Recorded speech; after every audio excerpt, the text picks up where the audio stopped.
Complementos obligatorios. Recuerdo que los complementos obligatorios son los que están previstos en el plan de construcción del verbo. Vienen dados por el significado del verbo.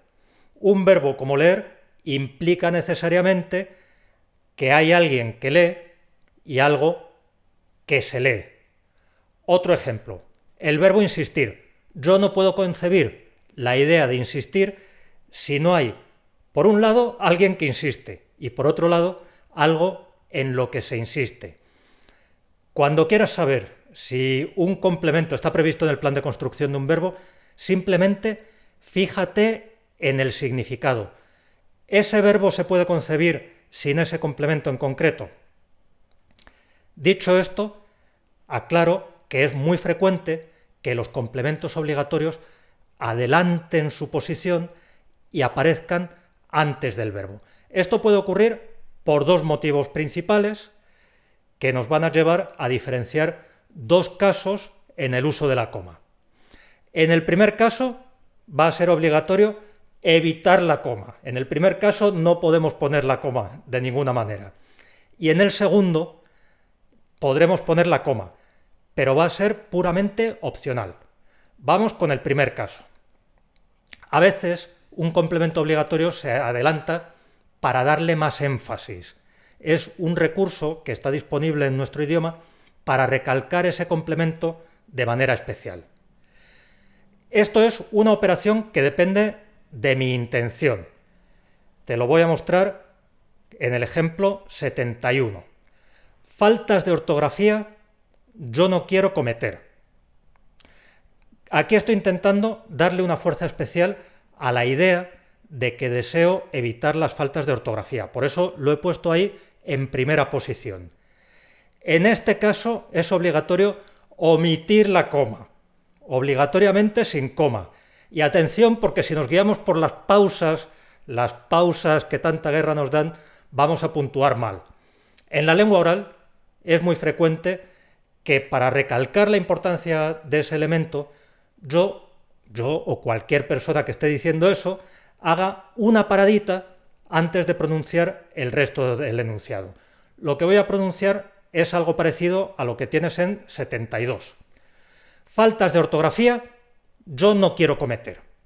Y esa paradita sirve para recalcar que ese elemento que está antepuesto es importante. La barra vertical de esa transcripción representa una pausa. ¿Qué ocurre? Que si puntúas de oído vas a escribir una coma en esa posición. Y eso está mal. Un segundo caso en que podemos colocar un complemento obligatorio antes del verbo. Esto es algo que hacemos automáticamente cuando queremos indicar cuál es el tema de que vamos a hablar. Muchas veces los hablantes adaptamos el orden del enunciado para ayudar a nuestro interlocutor a asimilar la información. De esa forma, guiamos su atención sobre los elementos que resultan más relevantes en cada momento. Es lo que te muestro en el ejemplo 73. Amigos tengo pocos pero buenos. Cuando anticipo ese complemento, ese amigos, lo que hago es lanzarle una señal a mi interlocutor. Le estoy diciendo, vamos a ocuparnos de la cuestión de los amigos. Y en este segundo caso sí se puede poner coma, pero es opcional. Nos estamos moviendo otra vez en el terreno de las comas opcionales. Por tanto, como esta coma es opcional, yo puedo reescribir el ejemplo 73 como 74. Amigos tengo pocos pero buenos. Y ahora escribo una coma después de amigos. Y ahora viene lo más interesante de la cuestión. Tenemos dos casos que están muy próximos. Énfasis frente a tema. ¿Y yo cómo sé si es un caso o es el otro? La ortografía de la lengua española, en su edición de 1999, proponía una prueba que después desapareció en la edición de 2010. No es una prueba infalible, pero te va a ayudar para diferenciar lo uno de lo otro. Sobre todo, esto va a funcionar mejor si se lo aplicas a enunciados concretos que aparecen en un contexto conocido. Aquí estamos trabajando con enunciados aislados. El primer caso, cuando representa énfasis, cuando ese adelantar el complemento se hace para añadir énfasis. Esto lo vas a reconocer porque vas a poder reformular ese enunciado e insertar es lo que, es el que, es cómo o alguna fórmula parecida. Es lo que tienes en 75. Faltas de ortografía es lo que yo no quiero cometer. Esa pequeña fórmula es una manera de apuntar a la parte de ese enunciado que quiero destacar. Estoy diciendo, el énfasis, lo que recalco, lo sitúo en faltas de ortografía. En cambio, el segundo caso, tema, adelantar un complemento obligatorio para mostrar que ese es el tema. Va a admitir que le añada en cuanto a, y eso es lo que te muestro en 76. En cuanto a amigos, tengo pocos, pero buenos. Esa expresión en cuanto a señala el tema que estoy introduciendo. Además, este segundo tipo suele establecer una contraposición. Cuando yo adelanto un complemento obligatorio para marcarlo como tema, normalmente es porque quiero enfrentarlo a otro elemento que va a aparecer después. Por ejemplo, yo podría continuar escribiendo con un nuevo enunciado que empezara con en cambio. Y eso es lo que tienes en 77. Amigos tengo pocos pero buenos. En cambio, enemigos los tengo abundantes y de todos los tipos. Lo que he hecho es poner delante amigos, porque quiero contraponerlo a la idea de los enemigos que van a venir después. Yo aquí he enlazado con en cambio. El enlace puede ser de lo más variado, pero esa posibilidad va a estar aquí. Y no es necesario, cuando estés trabajando con textos que ya están escritos, en los que aparece de hecho algo después, no es imprescindible que esté presente esa idea que se contrapone. Es suficiente con que esa idea sea posible, aunque no se llegue a expresar. Estamos en lo mismo que cuando se suprime un verbo o se suprime un complemento. Esa idea puede estar ahí flotando, aunque yo no llegue a verterla en palabras. Y cuando se expresa puede ir introducida por en cambio o por otros elementos de enlace. Una advertencia. Estamos hablando de cuestiones lingüísticas y, como suele ocurrir en las cuestiones lingüísticas, estos dos casos, adelantar un complemento para marcar énfasis o adelantar un complemento para marcar que ese es el tema, no son compartimentos estancos.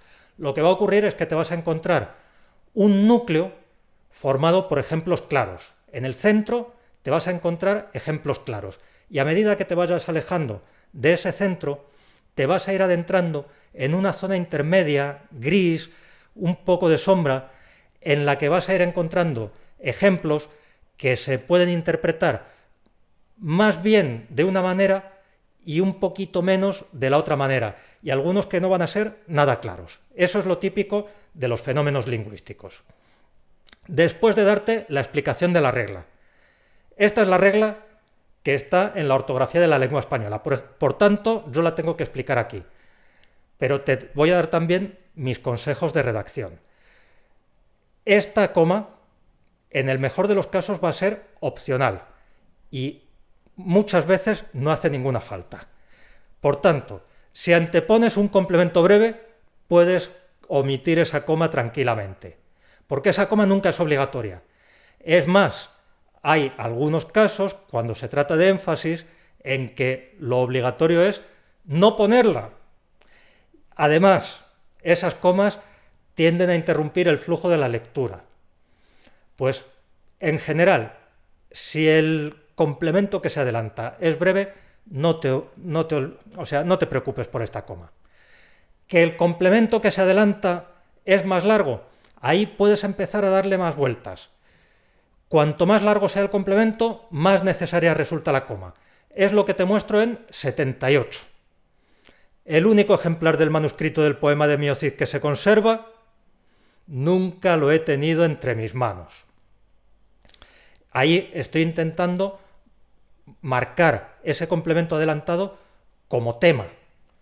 Y lo voy a anotar porque le puedo añadir la expresión en cuanto a. Es lo que tienes en 79. Voy a subir esto un poquito. En cuanto al único ejemplar del manuscrito del poema de Mio Cid que se conserva, nunca lo he tenido entre mis manos.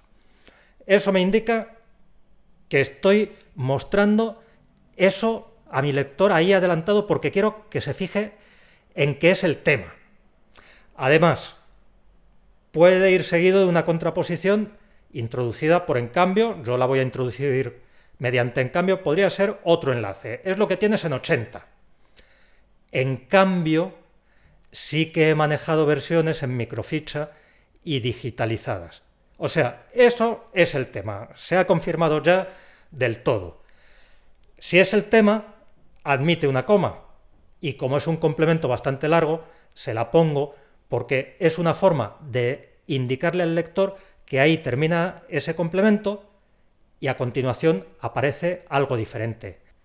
Pero aún en este caso, en que el complemento obligatorio que se adelanta es largo, te hago una pregunta para que reflexiones.